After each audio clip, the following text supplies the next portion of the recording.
Ikhomishana yamalungelo enkolo nolwimi ayihlosile ukuvala amabandla ngaleli komiti kepha ukuqapha ukusebenza kwawo nokubuyisa isithunzi sawo kulandela izigameko eziningi lapho kuxhaphazeka khona amakholwa.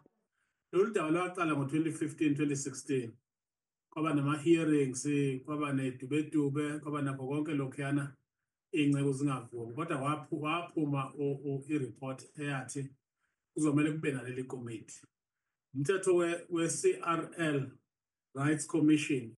Ukusuka lapha usihlalo wekomiti uzoqoqa ucwaningo oluzokuba isisekelo somsebenzi wekomiti. Njengamanje nje ngiqale i-research eka 40 days and 40 nights, kuthiwa i-foundational research.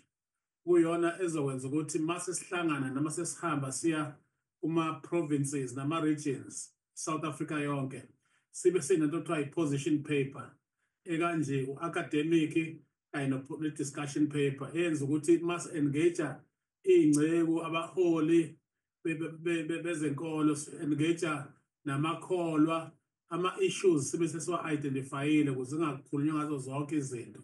Leli komiti akuhlosiwe ukuvala amabandla ngalo. Leli komiti ifuna lilethe into ezothi phela namalungelo nesithunzi samakholwa lapha enkonzweni akuvikeleke.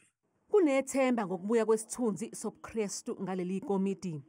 Leli komiti lizobheka ukuthi uKristu usangabuyiselwa yini lapho uKristu ayethe khona kuJohn 3:16. Ngoba uNkulunkulu walithanda izwe kangaka waze wanikela ngendodana yakhe ezelwe yodwa.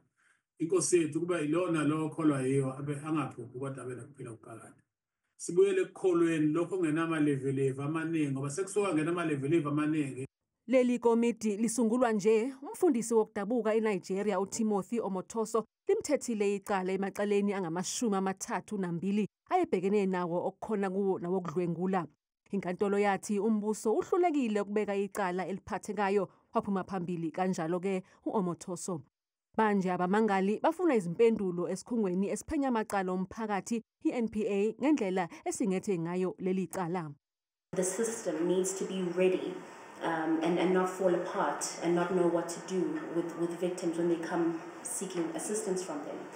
We need to have a system that doesn't react but preempts the needs of victims and makes them feel safe, and also doesn't focus on the cases that are getting more media attention.